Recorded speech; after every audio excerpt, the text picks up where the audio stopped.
is Life Lessons, the Gintama Manga Cast, episode 51. I'm your host, Colton, and we are a podcast dedicated to not only discussing Gintama, but through the manga as was released by Viz Media in English. And joining me for this episode is a very special guest, not Doctor this time. We're going to give him a break. You'll probably hear him next episode. But for now, I have a very special guest, another YouTube Gintama YouTube star, Jess from Jess Reviews. Hi guys! Hi Jess, it's so nice to have you on the show. This is totally our first time talking, isn't it? Definitely. Definitely. Didn't have to re-record a thing at all. Who said that? Nobody said that. Get out of here. 4 months later. Nope, never. So, Jess, I'm sure I don't even remember. I'm sure I've mentioned you on the show in passing once or twice. But just in case our listeners don't know, why the hell do I have you on? I don't even know. Just to talk about Gintama, because obviously Gintama is the only thing that matters in life. No, nothing else matters. No other anime or manga can even compare. But yeah, like I said, you're definitely, I think, kind of in the same vein as King Recon, who I haven't had on the show in a while. You know, you also like to review anime and manga when you can, mostly Gintama. Mostly Gintama. I've mentally started calling my YouTube channel Gintama and some other stuff.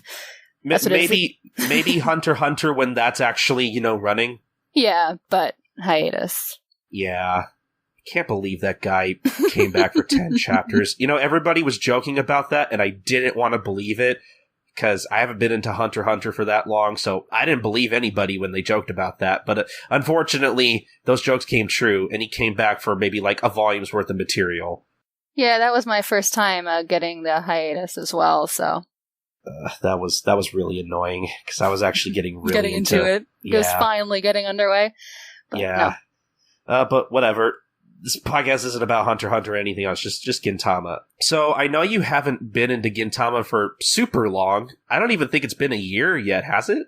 Not even a year. It was early January.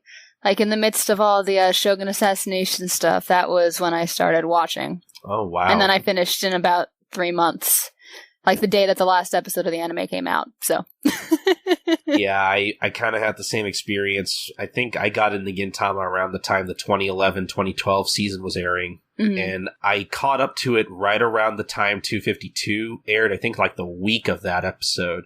And then I finished watching, and I was like, well, what now? I don't want to watch anything else. I guess I'll watch Sket Dance. And then that happened. Everybody should really go read and watch Sket Dance.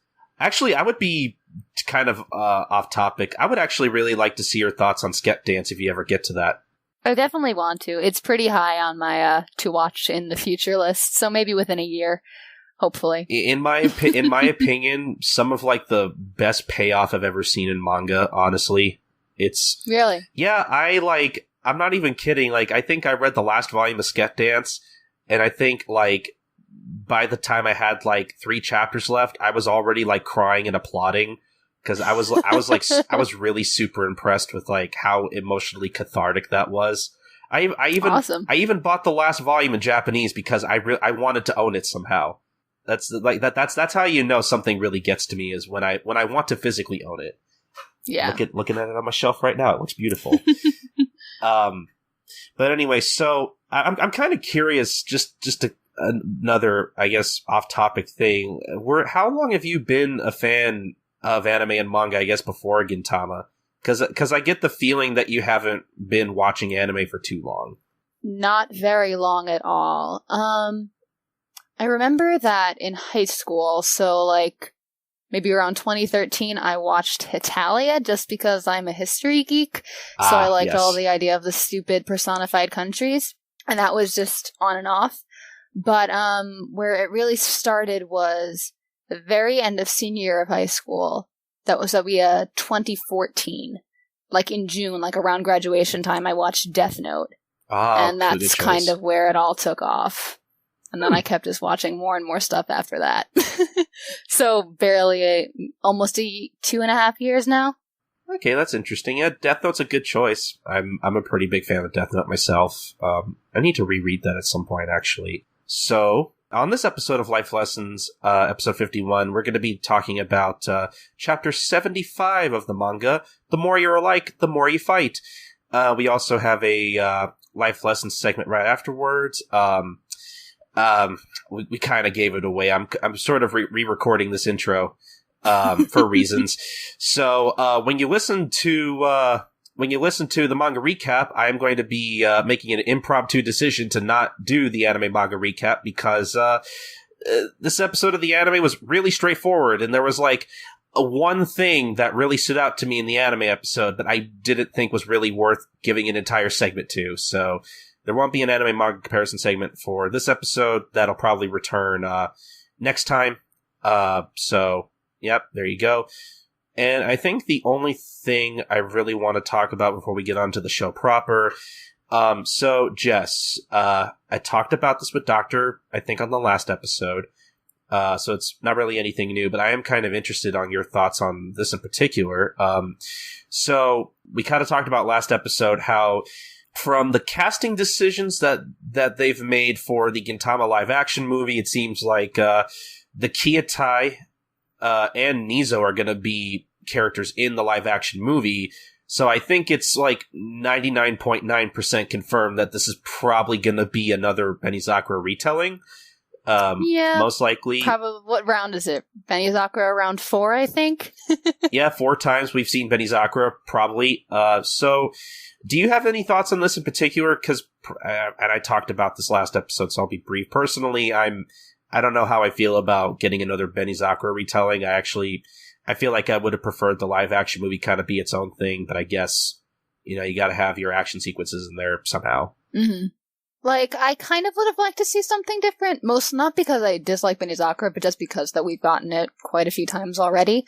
But, I think it makes sense that they pick Benizakura just because it's pretty iconic at this point, and it's really the only way that you can go into any plot stuff without any prior context, I think. Because if you want to deal with any later stuff, that's obviously impossible because you need the build up from previous things. And it's really the only one that is feasible in a sense. Actually, I feel like maybe the one other arc they could have maybe done a live action adaptation of maybe would have been the Shinsengumi Crisis arc, maybe. Possibly. And I would have loved to see that because Shinsengumi Crisis is to this day one of my favorites. But no, I like that arc too a lot. But I think maybe that could have been a feasible option. But yeah, I'm kind of hard pressed to really think of any other quote unquote serious arc that they could have adapted, like you said, without any like prior context. So Benizakura, I guess, makes sense. But we also brought up this idea last episode about how because Gengai is going to be a character in the movie. Yes. And me and Doc were kind of wondering if like maybe they're going to pull Batman the Killing Joke, where they're going to maybe dedicate a portion to the movie to maybe telling Gengai's story about how he first encounters Takasugi at the festival and whatnot. And maybe that's how we get introduced to Takasugi in the movie before they get onto Benizakura. I would like that, actually. That's one of my favorite early episodes, so that would be pretty cool, I think. Yeah, and I won't go into this too much, but kind of with a lot of the recent manga going on, that episode's kind of becoming one of my favorites too. I mean, I already liked it well enough, but man, I really wish I could talk about current manga, because, man, it's been really good. I haven't read the most recent chapter yet, but I know vaguely what happens. 609's, honestly, I think it's pretty amazing. It's probably one of my favorite chapters of the year so far. It's so good. They bring back like 3 things that I never thought they'd bring back, and it all works. It's amazing. What I was expecting was like a soy sauce cannon joke, but we got a bit more than that. It still needs to be brought back at some point. Yeah. But anyway, so I think that's about it for anything before the episode. House cleaning? Sure. I can't think of words. So why don't we just get right onto the episode?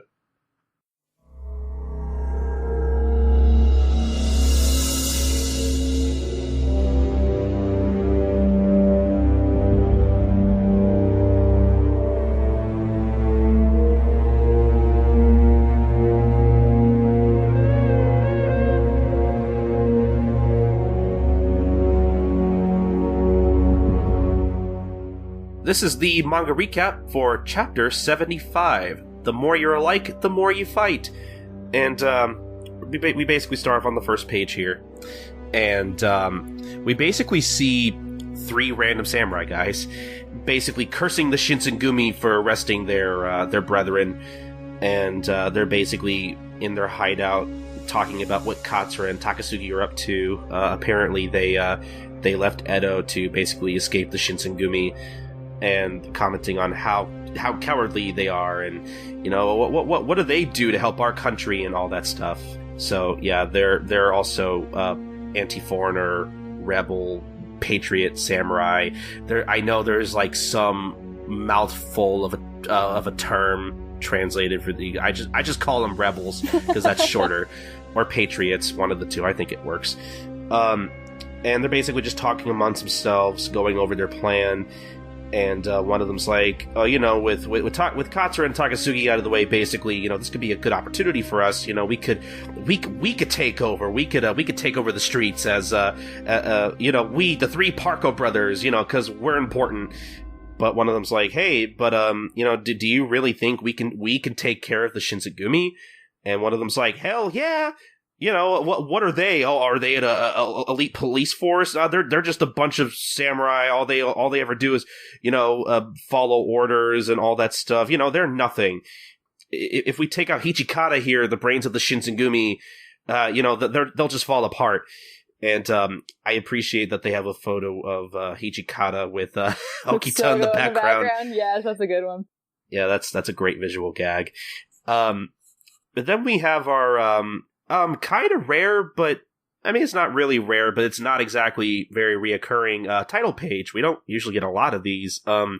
With Hijikata and Gin kicking each other in the moonlight. In the moonlight with the background on fire. Yeah. I think this is pretty cool. What do you think? I agree. I like it a lot. What's fun for me about this chapter, actually, is that a lot of the time, prior to this point, I think most of what we've seen of Gin and Hijikata would be them like within their respective groups. I think this is one of the earlier examples of it's just the 2 of them getting a chapter focused entirely on themselves. Actually, that's a good point. I never really thought about it like that. Yeah, you are kind of right. Usually, like, yeah, when they have to confront each other, yeah, they like Hijikata's with the Shinsengumi, and Gin is usually with the other 2 and all that. So yeah, actually, I didn't think about that. Yeah, this is kind of their first chapter, just alone, just the 2 of them. Make that of what you will. All the Fujoshi listening. So anyway, we get started with the chapter, and essentially Hijikata is just eating at the usual place, and he asks for the usual, and he's just kind of conversing with the with the people running the diner. The owner's wife being like, "Oh, this is the first time I've seen you out of uniform," and Hijikata explains that he has an off day today. He's not working today, and when you're single, it's hard to find things to do. Boy, do I know it. I'm single as well, so. Oh, good. That's cool. You could suffer with me. And we got a crack about being like, hey, it's better than having a wife. Am I right? Ha ha ha. Wink, wink, nudge, nudge. Am I right? Women. This guy's the best. But we have one of the Parko brothers introduced earlier sitting by Hijikata and basically comments on how totally off guard he is. And then continue on the next page for us, Jess.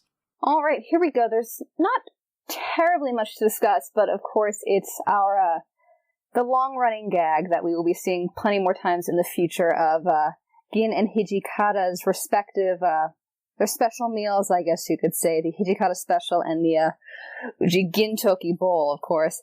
One thing that I found particularly amusing about this would be the look of sheer horror that we see on one of the Parko brothers' face, that he's like getting ready to kill Hijikata. He's all pumped, but simply at the very sight of the mayonnaise on the rice, he is completely struck, unable to do anything more, just because it's apparently that horrific to him. I mean, to be fair, like, That is a shit ton of mayonnaise. That and is very true. I would not enjoy. I don't think I would ever eat that much mayonnaise by myself in my entire life. No, definitely not. But, okay, next page, let's see. And again, you begin to feel kind of bad for the poor guy, because you realize that now he's about to just be caught in between Gintoki and Hijikata for the rest of this scene, and you know that it's not going to be good for him at all. Kind of just like talking about their respective meals back and forth. What's funny about this is that a few weeks ago, just 2 or 3 weeks ago, a couple of friends and I, we got to go to this like a Japanese restaurant, and I actually tried the red bean paste sort of thing, and it's actually very good. Okay. I don't know whether, I don't think it would really taste very good on rice, but if I were given a choice between Gintokis and Hijikatas, I'd probably go for Gintokis. What do you think you would pick?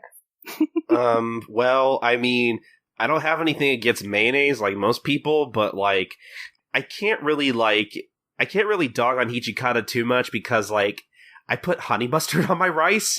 So, but I mean, hey, do you, bud? But I don't know, like, I've never had bean paste before, so yeah. If it's as good as you say, I mean, I'm like, I can kind of relate to Gintoki. I'm a bit of a sweet tooth myself, so I don't know, maybe I'd like it. Yeah, like it works in a dessert context. I just don't know if it would work with rice, like he says. Yeah, I don't know if it would work as like a main entree, you know? True. In moderation. Not having tried bean paste, I'd probably go with Hijikata's dish, with like 90% less mayonnaise. Then it might be okay. Yeah, then it might be okay.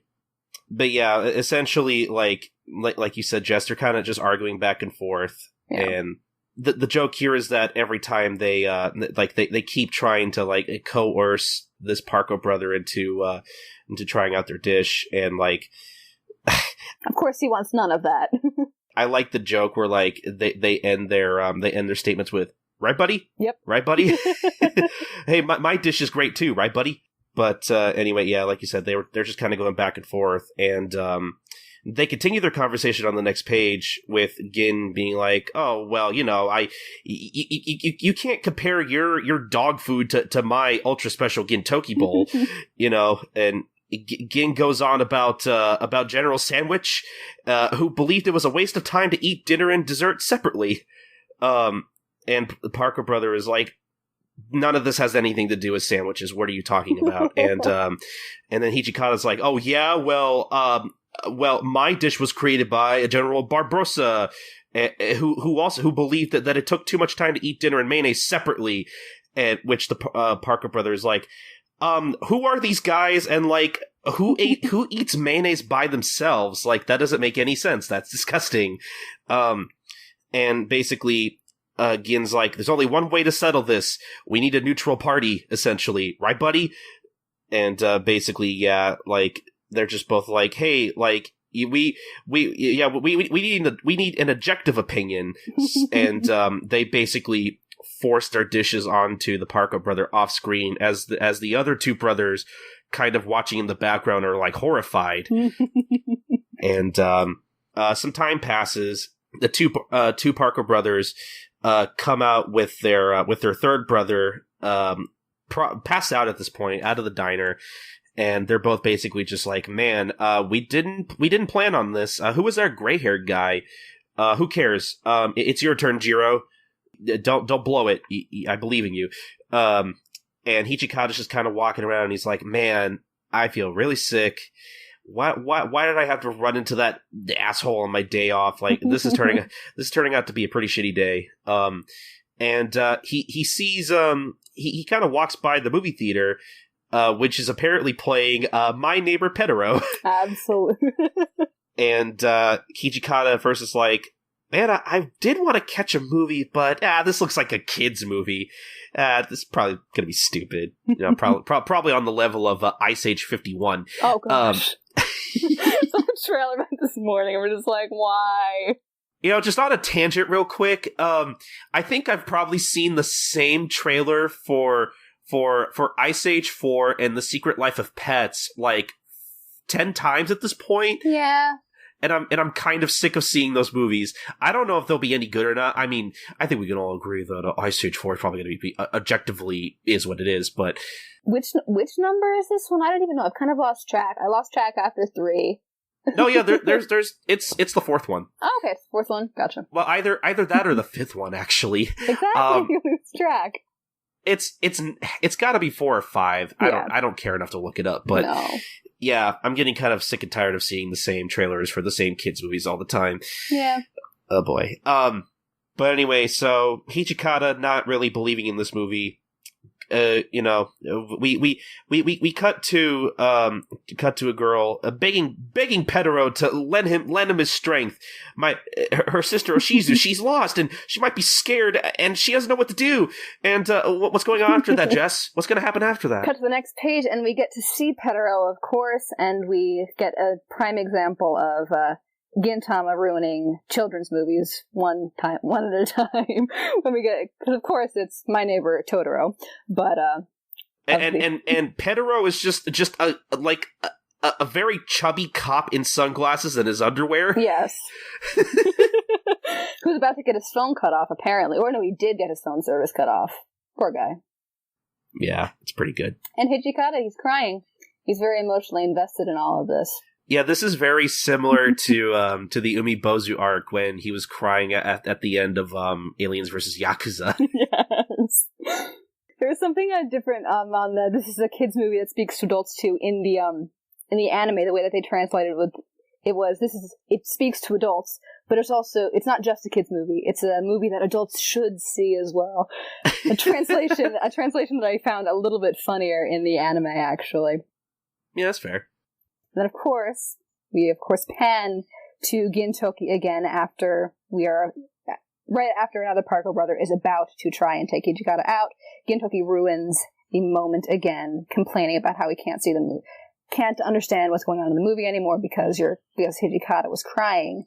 Yeah. Hey, Hijikata, I missed what Pedro said about his doorbell. That was an important plot point. How am I supposed to write my review later? Got to pay attention to these things. I know, like that could be important like 20 minutes later. Yep. Also, I just noticed this now. I remember Gin also crying at the movie, yes! but I think that was also just an anime thing too, so that's kind of weird. Yep, and it made the transition into the next page where they just like flip the switch from carrying on to the movie onto attacking each other just like without any thought whatsoever to what's going on. It made the switch a little bit more dramatic because we got the voice acting as well of Gintoki sobbing through all of this as well. And then, boom, now they're just going to go at each other's throats for another page. Yeah, basically, Hijikata making fun of Gintoki and being like, oh, look at all the shit you eat. The samurai don't eat that. Samurai don't eat popcorn. Frivolous food such as popcorn. Hijikata's the best. I take offense to that. Popcorn is delicious. I'm sorry, Hijikata, but... See, it's funny. I actually don't eat a lot of popcorn too much anymore. I love popcorn. It's mostly because it gets stuck in my teeth. That is true. It gets annoying in that respect. But yeah, what does their fight turn into, almost? It gets carried out into basically the rest of the audience. Yeah, like, I noticed one guy is, like, pulling up his sleeves, like, finally, a fight! They're all ready to go. They're instigating an entire movie-length fight over this. Yeah, that's pretty ridiculous. But as we see on the next page, as the audience is getting upset with Gin and Hijikata not shutting the hell up during the movie, Gin is like, hey, who are you losers watching a kids movie in the middle of the day? Go to work. At least that's what this guy in the hat says. Yep. And then Hijikata's like, oh, well, either that or, you better come up here and fight me. He said that too. And Parker Brother is just like, I didn't say any of that. Please don't hurt me. And essentially, the audience breaks out in the fight. Everybody's getting kicked, and I enjoy Gintoki trying to kick people in the background there. Yeah. And basically, Jiro, the other Parker Brother, currently decides that this is his chance to take out Hijikata in the confusion. Mm-hmm. But we kind of see sort of off screen. I thought this was kind of weird. These transitions of transitionary panels where we see a giant hand grab the back of Jiro's head, and his hat just kind of flies off, and then he suddenly launched into the theater screen. Yeah. Which I thought was almost kind of weird. I can't really explain why if I had Josh on, he'd probably be able to explain why this transition is a little wonky, a lot better than I could. But I thought it definitely does look a little bit strange. I'm not speaking technically at all, but I don't know. It seems like there's a lot on one side of the page, then another panel feels kind of empty in comparison. Something like that. You know what? Actually, I think it is. I think it's the fact that like it's like implied that Jiro is thrown into the movie screen in the middle panel there with his hat flying off. So that's kind of weird how they don't actually show him being thrown. Yeah, where the hat flying off could be anything essentially. Yeah. So I mean, it's to be fair, it's a bit of a nitpicky thing, but I just thought that was kind of interesting. So essentially. Silence falls, and we have Hidoro behind Gin and Hijikata going, "Hey guys, shut up and watch the movie." Which I feel like Hidoro probably wouldn't say "shut up." Like I feel like that's not his real. I thought that was very weird that they used that translation. Because like I feel like I mean, as much Japanese as I have forgotten over the years since my last Japanese class, I can listen to Hidoro speak and tell that he speaks very politely. Oh, yeah, definitely. Like, if it had been something more like a, let's be quiet, enjoy the movie, that would make it would be so much more in character for him to say something like that. Yeah, something like, hey, please be quiet, and all that, yeah. So I thought that was a bit of a weird liberty with the translation, considering his character, but I like the panel itself a lot, though, not gonna lie. Yeah, it looks very nicely drawn. But, so we have Jiro still plastered into the movie screen. I guess no one's going to help him. And, we get the end of the movie, and, everybody in the theater is crying, except for Hidoro. I'm assuming he's crying on the inside. Probably. And everybody just being like, oh my god, that movie was so beautiful. It's just, it's pretty good. It's kind of how I felt at the end of Finding Dory. That was a good movie. It was very good. It was a very good movie. I also find it kind of funny how, like, they're all sitting, like, samurai style. Yes! And it's, like, all in perfectly. I'm sure Hetero was probably behind that. Yeah, like, they're all sitting on their knees, and I thought that was a weird thing. But, anyway, so, what happens on the next page? Next page, we have two Parko brothers down, essentially, cursing Hijikata and the gray-haired guy. Something that I actually personally wonder all of this is how these guys would react if they knew who Gintoki was, of course, for his involvement with Katsura and Takasugi in the past, because they reference the other the other Joey leaders earlier on in the chapter, and if only they knew who this guy actually was. I don't know, it's an interesting point of speculation there. Yeah, that is kind of true. Like, I guess I'm not really surprised that there are people who know who the White Knight, White Demon, Shirayasha, whatever you want to call them. I'm surprised that I guess I'm not surprised that there are people who know of, I guess know of that legend, quote unquote, but it's very possible. Yeah, they don't know who it was. Mm-hmm. Yeah, so I'm not too surprised by that. Yeah, but that is kind of interesting. I didn't think about it like that. It's not surprising. It's just like, if only they did know who they were actually dealing with right now. Yeah, but, exactly. As for the rest of the page, Jikata is, of course, now very distressed at the fact that he has run into Gintoki twice in a single day, which is probably enough to wear many people out, honestly. I can't blame him for that. Yeah. As much as I love Gintoki. And so he initially thinks that what he wants to do, he wants to go take a hot bath, but of course Gintoki's going to be thinking the same thing, so he doesn't want to do that. So he's got to try to do a double bluff. But then on the next page, of course, we know exactly what's going to be coming next anyway. That Gintoki and Hijikata end up in the same place again. And one thing about the anime I liked, and about the scene in general, I think that the voice acting sort of really stood out for me in this scene. I don't know. It's always solid, but it was something that I really did enjoy when I got to rewatch it, I think. As for the panel, there's not that much. Yeah, there weren't any like standout lines or performances, but I think overall the performance as always was very good. Yeah. But basically the point of the page is that Gin was basically thinking the same thing, trying to think about how to outwit Hijikata. So that kind of sucks. They basically, like you said, end up in the same place. They both end up at the spa.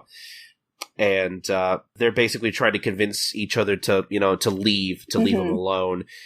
And this also gets into a very reoccurring complaint I kind of have with the manga, is that sometimes it's very hard to tell who's talking. Yes, that is true. Especially with these like very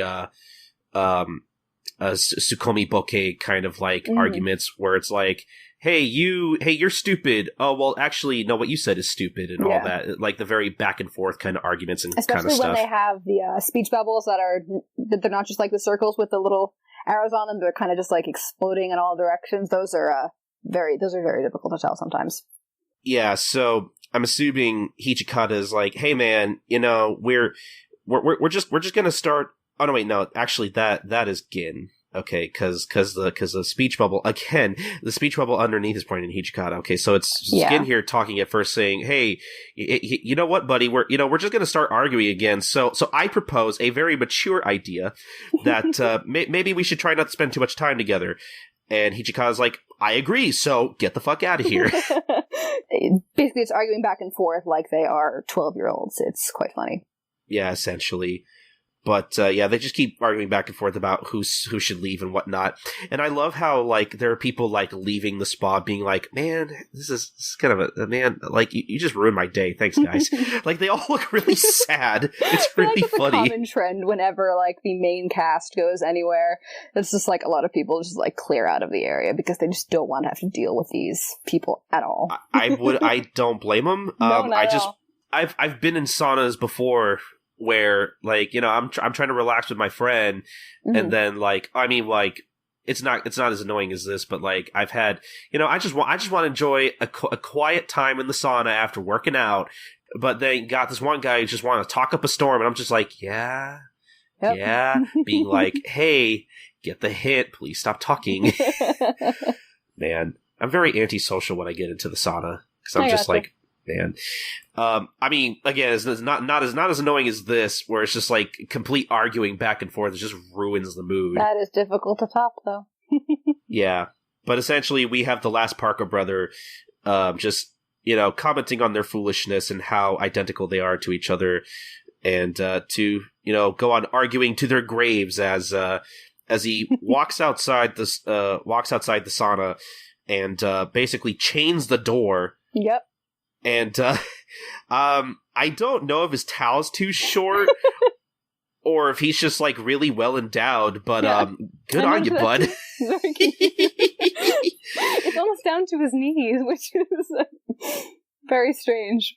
I don't think he'd be able to use that. Like that's like scary at that point. But anyway, so we cut back to Hijikata and Gin, who are very, very sweaty at this point. Again, I'm sure all the women like that. And basically Hijikata's like, you know what, enough of this. Like, you're sweating so much, you are gonna die of dehydration. I can handle it, but you should get out of here. And Gin's like, what are you saying? Your smile's twitching. I think you need some water. I think you need to leave. No, I think you need to leave, and so on and so forth. But anyway, so it gets to a point where Gin's like, hey, well, you know what? I'm going to make it hotter. It feels kind of cold in here. And as he pours water over the coals, and the Parker brother outside being like, you probably shouldn't make it any hotter in there. You're actually going to die, as Hijikata pours an entire bucket of water over the coals. And they just go to extreme lengths at this point to just like outdo each other. Yep. Where Gin is just like just sitting relaxed, like, this feels good. I love it. And Hijikata like probably killing himself more by like doing push-ups, trying to prove something to himself. And then Gin getting to the point where, like, he's talking to a bucket and he thinks it's Hijikata. It kind of reminds me of the time in in the what was it, in chapter, I want to say it was chapter 17, where they're watching the cherry blossom petals, and Gin and Hijikata try to fight drunk, and Gin cuts a tree, and he's like, "Take that!" It's pretty good.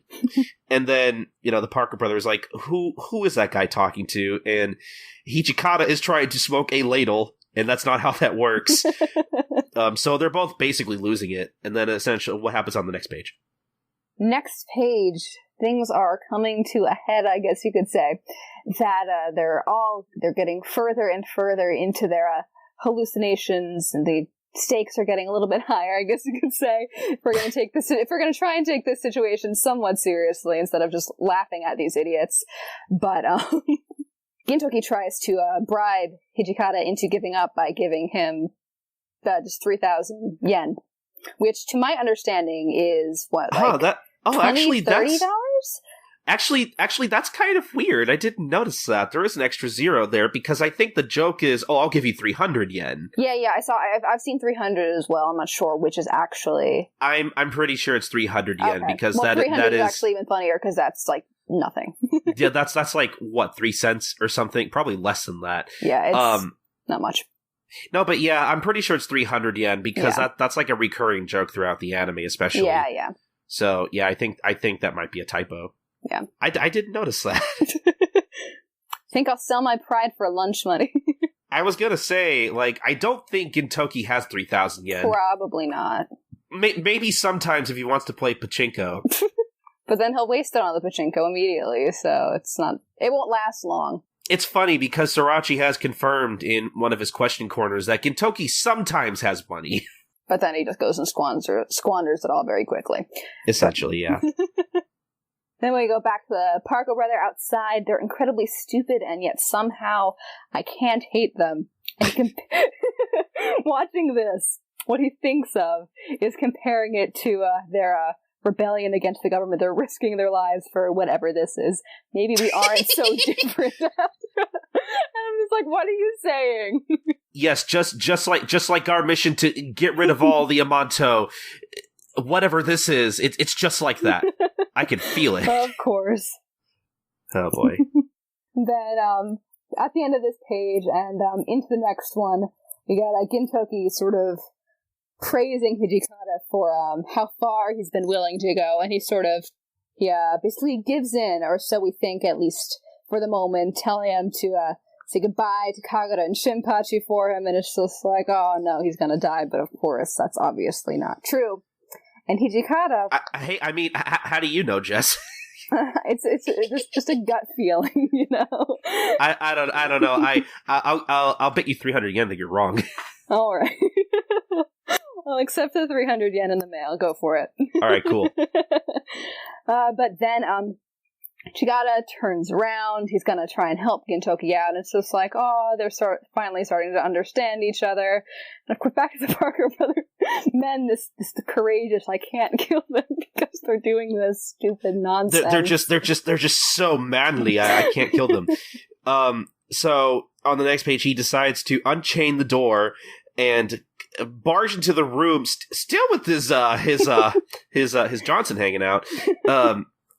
Being like, hey guys, get out of here, I'll save you, and then again, turning out not to be dead. Damn it, Jess, I owe you 300 yen.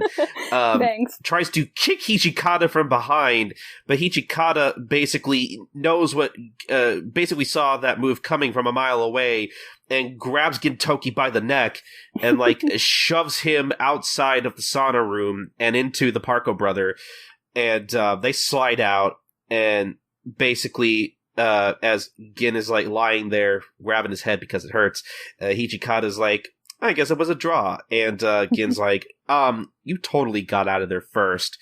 And they just keep arguing about who got out first. And then they see the now conscious last Parko brother on the floor, and they're like, who's this guy? And that's the end of the chapter. And there we go. So, Jess, do you have any thoughts on the chapter as a whole? On the chapter as a whole, sort of what I said at the beginning about how this is Gin and Hijikata's one of their first just the two of them interactions, and sort of just like it sets the stage for a lot, I guess, of how their relationship is for most of the series, essentially, how they're constantly just going at each other's throats. But at the same time, how they kind of do work together, well, sort of, if they were to try, you know? Yeah, I think in a sense you could argue that like you pointed out, with this being their first chapter together, just the two of them, you could argue that this is kind of, I mean, yeah, in like, when you first read this chapter or, watch this episode of the anime, you just think, oh, it's funny. They don't get along. It's like a sitcom. Haha. Everything's funny. They're so petty. But like, when you look at this in retrospect, I feel like you could argue that this is kind of the start of this is the beginning of their journey to kind of understanding each other and how they kind of work a little bit. Yeah. Yeah, this is, I guess, in a weird way, you could consider this their first, like, their real first time bonding, kind of, I guess. It's a little odd. Beautiful start. Not really. I mean, yeah, considering where their relationship goes by the end of things, in retrospect, this is kind of interesting. But yeah, definitely the first time I watched this in the anime, I was just kind of like, man, this is funny. And I mean, like, not that it's like meant to be deep or anything, but yeah, but in retrospect, it is a lot more interesting, kind of seeing where their relationship starts. Yeah, not everything needs to be deep either. So especially in something like Gintama. Yeah, like I feel like a lot of different moments in Gintama aren't like necessarily deep until you do something like this podcast where you look at all this stuff back in retrospect. Like I think it was what episode of the podcast was it? I think it was episode 45 of the podcast when me and Josh Dunham covered the Myra 13 chapter. Yeah. Like, a part of the reason I like doing this podcast and looking at the manga, like, I mean, this is kind of my first time through the manga, honestly. Mm-hmm. But, I've seen all of the anime, so I know what events are coming up. So it's fun. It's fun to read the manga for the first time, but also getting to see this stuff in retrospect. So it makes things like, there's a moment in the Myra 13 chapter where, Hijikata is kind of thinking about his past experiences with women and essentially, and basically thinks about how because you have all that stuff with Kuriko Matsudaira's daughter and what's his face, I don't give a shit what his name was, Bobobo. I think me and Josh called him Bobobo. He's basically observing their relationship, and Hijikata essentially comes to the conclusion that love may not be an illusion, which doesn't mean anything when you watch that episode by itself, but when you get to certain arcs later, that kind of stuff is a lot sadder in retrospect. Yeah. When you see what actually led him to that conclusion. Yeah, so stuff like that is really interesting to see in retrospect, and I think this is one of those chapters. As much as there's not a ton to discuss, but like it's really interesting to read stuff like this, knowing what comes out of it. Yeah, and that's why I really like doing the show, is because I get to experience chapters like that with that perspective, and it's really interesting. But I don't. Did you have anything else you wanted to say about the chapter? Yeah, I don't know. The thing about this chapter is that we're sort of getting to see all of their similarities, their differences, I guess you could say, their sort of rivalry, but in an entirely comedic context, obviously. Yes. And then it's interesting to compare to what we know, to what we know about them later, how it's sort of, there are a lot more deeper similarities between the two characters that are revealed later. So it's not just at the surface level that we see here, it's both things. And so they just sort of play off of each other. So they sort of the similarities sort of manifest themselves at different levels. But that's, again, not something that you can realize until later on. Yeah, exactly. Speaking of similarities and differences, I want people to keep that in mind, because I might bring that up in the life lesson segment, because I do have thoughts on those. Concerning the chapter title, but I think other than that, I mean, this chapter was just funny. Yeah, just a fun time.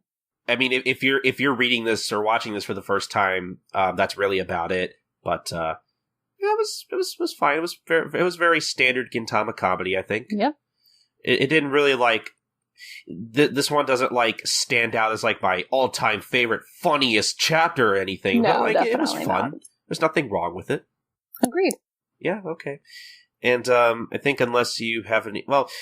Oh yeah, that's right. I also mentioned in the beginning. Yeah, we're not going to be doing an anime manga comparison segment for this because there's really nothing to talk about with the anime. Though, there was one moment I really enjoyed, a bit of a directorial choice I really enjoyed, where and I think I'll link my tweet about this in the show notes so people can see what I'm talking about because I did screencast some of this stuff. But I really like the little detail of in the beginning where we're kind of faced with the first of the Parko brothers and his reaction to Hijikata eating his Hijikata special. Mm-hmm.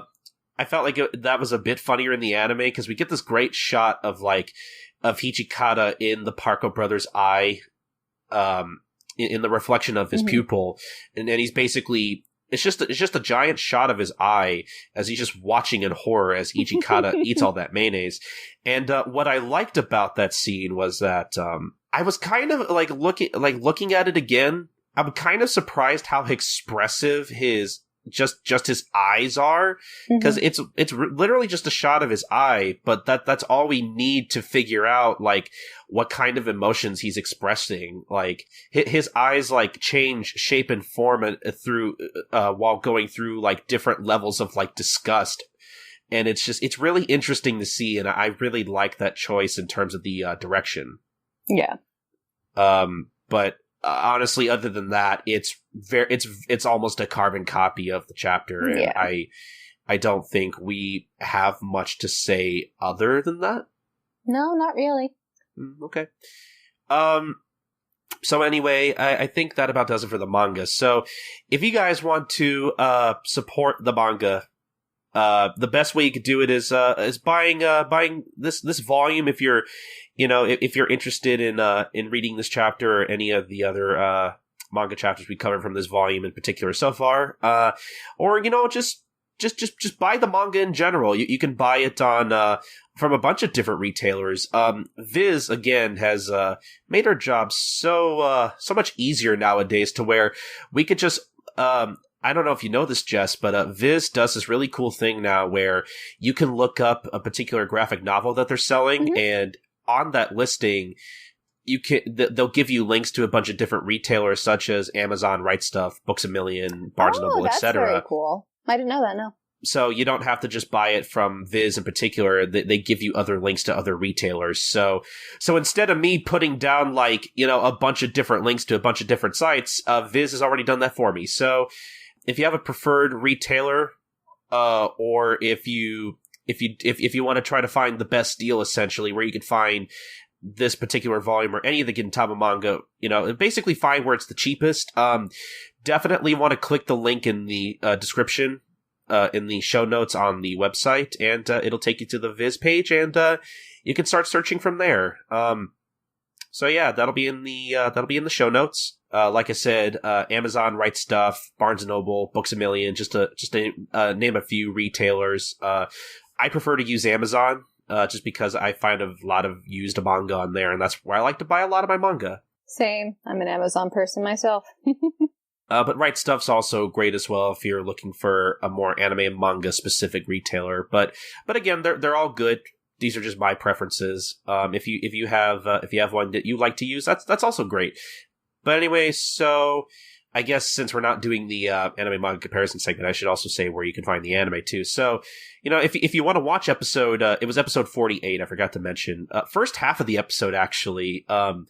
This I forgot to mention. This was kind of like an A story, and then the B side is essentially Kick the Can, which I think is actually the chapter after this. Is it? Okay, yeah. So I know if you guys listen to the special I recorded with Josh Dunham and Doctor from the Ask Backwards Anime podcast, you'll remember that this was an episode that Josh really liked. So maybe I'll have him on for this one. Actually, that ought to be fun. I remember really liking that episode, and I can't wait to read the manga chapter for that. But But essentially, yeah, if you want to watch the anime, go to Crunchyroll. Like, I can't really, like, I can't pimp them out any more than I just go use them. Like, they really are a great service. I do talk to some Crunchyroll people every now and then. They're really cool people. They have a great social media presence. And just go to Crunchyroll.com. You can watch all of Gintama on there for free. Like, I can't stress that enough. Fantastic. It's a pretty sweet deal. And the subscription itself doesn't actually cost that much. How much is it? Like $6 or $8 for the monthly subscription? It's $6.95 a month. Yeah. So that's like $1 or $2 less than like a Hulu account. Yeah. And Hulu has a lot of other shit too. Like, if you're looking for like an anime specific streaming site and you want to watch all the newest stuff, Crunchyroll's really the best way to go. And yeah, like Jess said, the subscription rates start at $6.95 a month, and like you can also read a bunch of manga on there. They got a lot of dramas too. And if you want to watch stuff like Gintama in HD, that's the best way to do that. And you can also, catch up with like any new simulcasting titles and whatnot. Keep up with the current season. So yeah, like it really is worth it. And like, especially, we talked about it at the top of the show, but especially please support those, DVDs and Blu-rays once they come out. Even if you're not fans of like an English dub, like they'll still have the original on there. So, just because it's dubbed, please still support the official release if you want to finally own Gintama on DVD, from somebody that isn't Sentai Filmworks. You hear that, Sentai? We don't got to worry about you anymore. I don't even care. I don't like your dub anyway. So, oh boy. So yeah, please support those when those come out. We will definitely be letting you guys know when the release dates for those are. Trust me, we'll keep up with those. But yeah, those are all the ways you can support Gintama, essentially in a nutshell. But with that out of the way, we should talk about the chapter title. All right, let's go.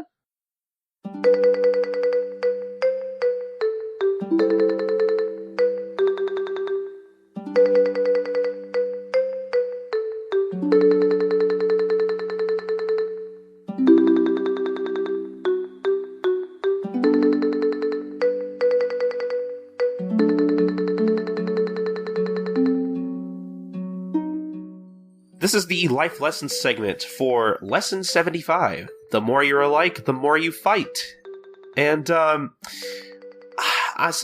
kind of wondering how true this chapter title actually is, because personally, I mean, I know you're not very familiar with her, Jess, but older fans of the podcast might remember I used to have my good friend Jay help me host the podcast for a while until she got a life. And I can't think of any like particular moments. I know we used to bicker a lot on the podcast because that's just kind of what we do.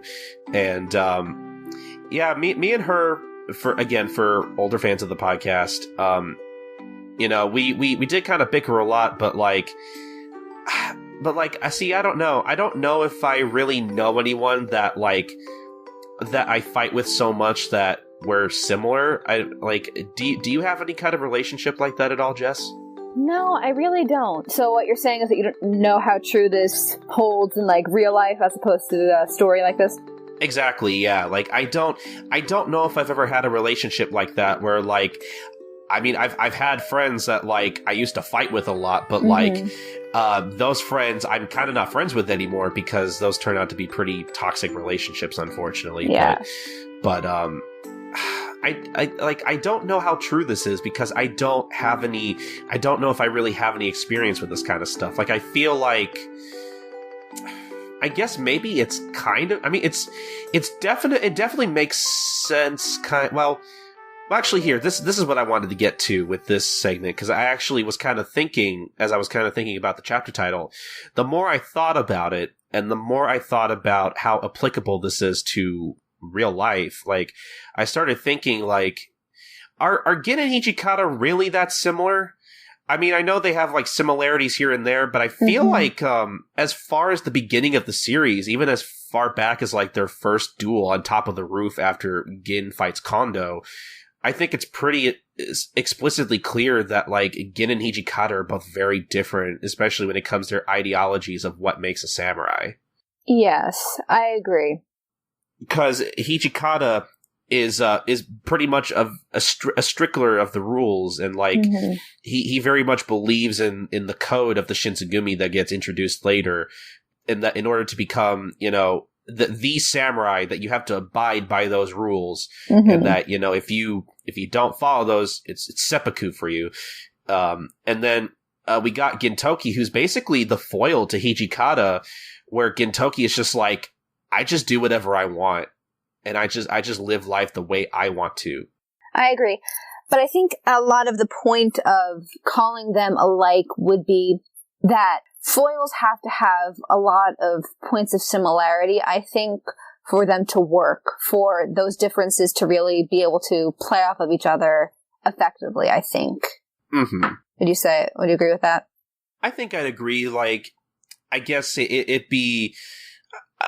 I'd be lying if I said they didn't have if I said they didn't have any similarities. Like, I think this was sort of explored back during the Haunted Shinsengumi little mini arc in the manga or whatnot. Yes. Where that's one of my favorite early ones. Yeah, that's a good episode. Where, like, basically we're kind of it was kind of introduced beforehand, but, like, it's one of those earlier chapters where we see kind of like just. And especially in this chapter we're covering too, like, up to this point in the manga, I think it's safe to assume that they're both very petty, like super, super petty. Like, they both always want to one-up each other. Definitely. Like, they both have their pride, and I think that's a very big similarity when it comes to their interactions. And I think, I mean, they've had a few things here and there. Like, I think. I mean, it's not as exploited with Hijikata as it is Gin, but I think it's safe to assume from the Haunted Shinsengumi chapters that that Hijikata is also, like, just as much afraid of Ghost as Gin is. Oh, definitely, yeah. Though with Gin, that's definitely exploited more with Gin as a running gag, but still. Yes. So they do kind of have those going for them, but at the same time, like, I feel like I'm not sure if I really agree with the chapter title, just especially, like, in terms of this chapter, just because I feel like just kind of thinking about where their relationship goes and thinking about their future interactions, I still feel like they're a lot more different than they are alike, but that's just my opinion. No, I can definitely see where you're coming from on that. I don't think that they're as similar as many people make them out to be. Which is funny because I think there's that whole thing where Sorachi at first wanted to make Gintama about the Shinsengumi, and Hijikata was going to be essentially the main character. Yes. And I think he also had, like, sketches of Gin. Well, essentially, Hijikata, I think, at first had Gin's character design. Like, he had the curly, wavy silver hair and everything, but just had the Shinsengumi uniform on. So it's kind of funny, like, thinking about that kind of developmental stuff on the production side of the manga, where they kind of were the same person at one point. Like, it's really funny to think about that kind of stuff. Yeah, I think that it's actually interesting to look at that from a storytelling standpoint as well, because I think that they have rather similar backgrounds, but it's the way that they have reacted to those backgrounds that the differences come out. And so that's why their being alike is actually sort of important, even though it's not as strong as one might initially assume. Yeah, I didn't think about it like that. Yeah, without getting into too much, they really do sort of come from the same cloth almost. And like you said, it's the way they handle their basically their baggage that kind of also that I think also that's what makes them different too. Yeah. But also one and the same. It's really weird now that I think about it. They are kind of alike, but they're also very different at the same time. Yeah, that's what makes a good foil, I think. So which is why they function so well. I think I can agree with that. I think that's what makes them very interesting characters to see interact with each other. So I guess from a story standpoint, as far as Gintama goes, I think, this chapter title does make sense, but I'm not sure. Again, I don't have any friends like this in real life, and I've never had that personal experience where, like, I mean, again, I have my friends that I bicker with all the time and all that. That's just kind of normal, but I don't know if, me and Jay in particular, I mean, I don't know if I had to come up with a few similarities off the top of my head. We both have curly hair. Our personalities are both very different, though. She's a lot more spontaneous, whereas I'm like cautious as fuck and I overthink everything. Same. So, I mean, like, yeah, I think in terms of, well, I guess there's also that thing where, like, we want to one-up each other, but we're more like, it's not really a pride thing so much as it is we just like being smartasses. Pretty much. But, yeah, I really, other than that, I'm not sure if I personally relate to this chapter title. Yeah. I don't know. Do you relate to this at all? I can't think of any, like, examples with me. I mean, I do know some people who are quite similar and get into arguments frequently, but it's not like the predominant feature of the relationship at all. No. Yeah, exactly. But yeah, I don't know. Do you have anything else to say about the chapter title, or you think that's about it? No, I think that's about it. Like, I think it's easier to talk about how similar or different Gin and Hijikata are, talking in detail more about future events. I think that comes out more later on than it does right now, if that makes sense. Especially with, like, the final arc of the anime, I think that's quite significant, but that's very spoilery, obviously. Yeah, but, no, yeah, I agree. This is one of those things that's not very apparent right now. Again, we're kind of getting the beginnings of that almost. And it's definitely going to be like an ongoing dynamic, I guess, throughout the series. Again, until it, like, comes to a head. But anyway, yeah, I think the chapter title makes sense. Yeah, it's just page 1, pretty much, I guess you could say. Yeah, essentially. But anyway, so if you guys have any thoughts on this chapter title in particular, I'd actually like to see if people have thoughts on this kind of stuff. See if maybe any of you guys have any relationships like this. You'd like to delve deeper into that kind of stuff. You know, if you have any thoughts on this chapter title, how it relates to you, or how you think it relates to the manga, however self-explanatory it may be, or unfortunately a lot of those. Or if you have any thoughts on any, like, past chapter titles, any future chapter titles even, that we haven't covered yet, please email us at gintalifelessons@gmail.com. We'd really like to hear your thoughts on what you'd have to say about some of this stuff. So, I think with that out of the way, let's go on to the next thing.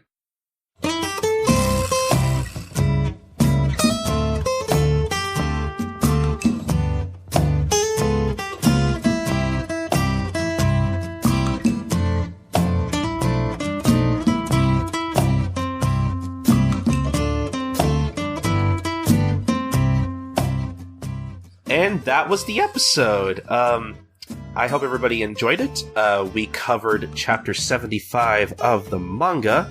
The more you're alike, the more you fight. And we even had a pretty thoughtful life lesson segment on the chapter title. I honestly think that was probably the best part of the episode. But yeah, that was really about it. Pretty short episode, actually. So I guess thank you, Jess, for coming on. I really appreciated having you on. Thank you for having me. It was a lot of fun. And hopefully we can have you on again, because you're definitely welcome anytime.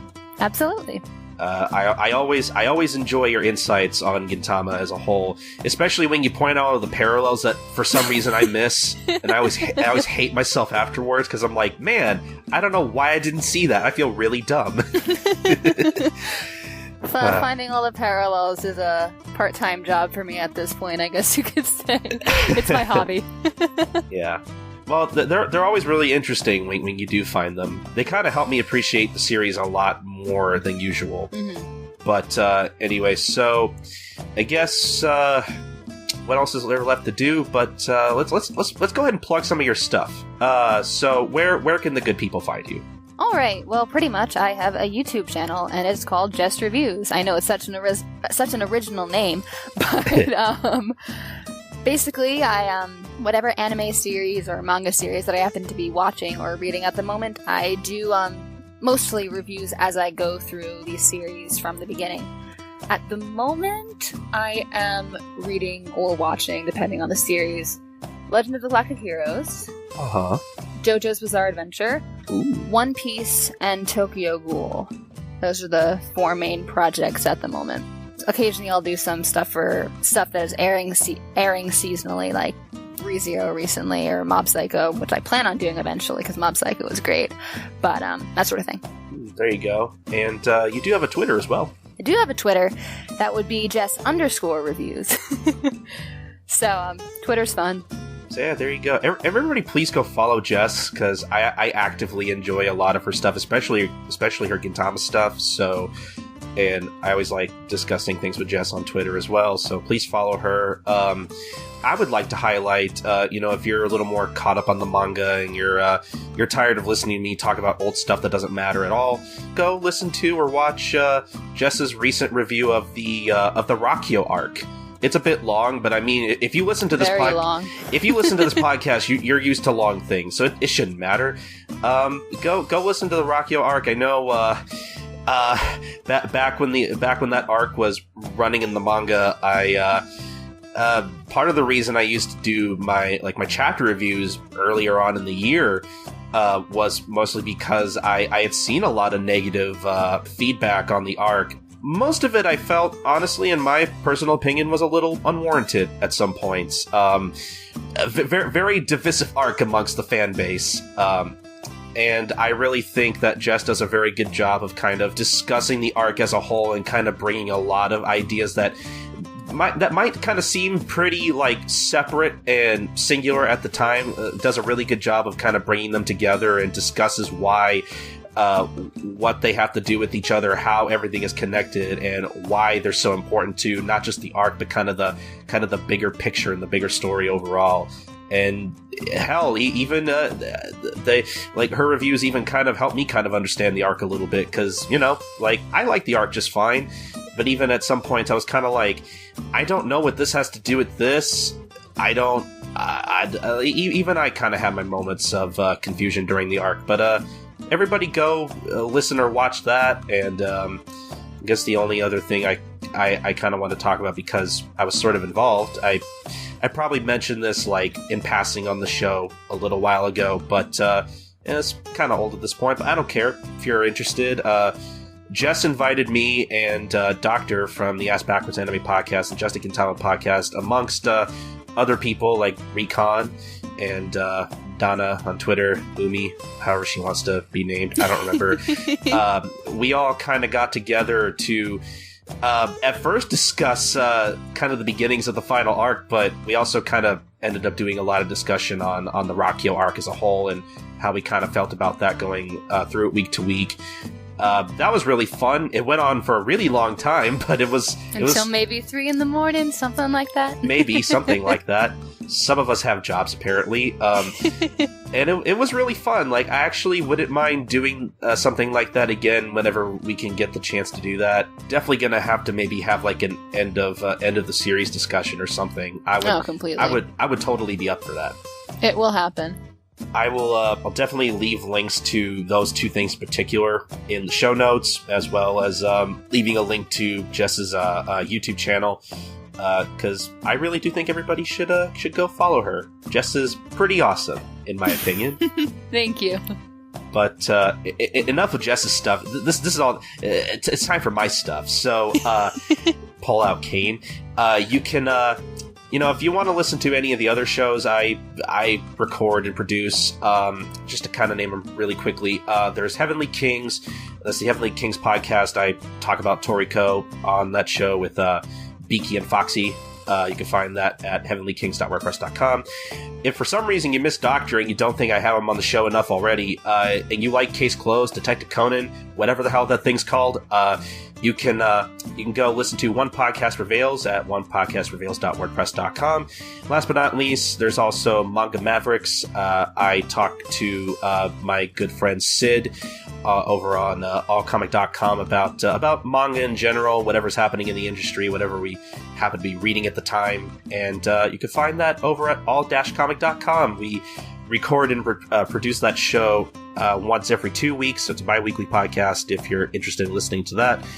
And I think that's about it for all my other shows. But as for the podcast in particular, you could visit our website at gintalifelessons.wordpress.com, or you can listen to us on Stitcher or the Stitcher Smart Radio app. You can also listen to us on Player FM if you so choose. You can follow us on Facebook.com, Twitter.com, or YouTube.com/GintaMangaCast. That's GintaMangacast, Ginta MangaCast. You can also email us anything about Gintama, or anything about Gintama, about the podcast. If you like having Jess on the show, you can let us know how much you like her over at gintalifelessons@gmail.com. You can also leave us feedback on our occasional threads in the Gintama subreddit over at reddit.com/r/Gintama. But the most important thing is that you subscribe, rate, and review us on iTunes. You probably won't, but that's fine. There's no rush. You can get to it whenever you want. But it would really help us kind of expose the show a little bit more on iTunes, because apparently that's how iTunes works. Boy, I'm out of breath. I guess that's about it for this episode. Again, thank you, Jess, for coming on the show, and we will see you guys next time on episode 52 of Life Lessons, the Gintama Manga Cast. Bye, guys. Bye, guys.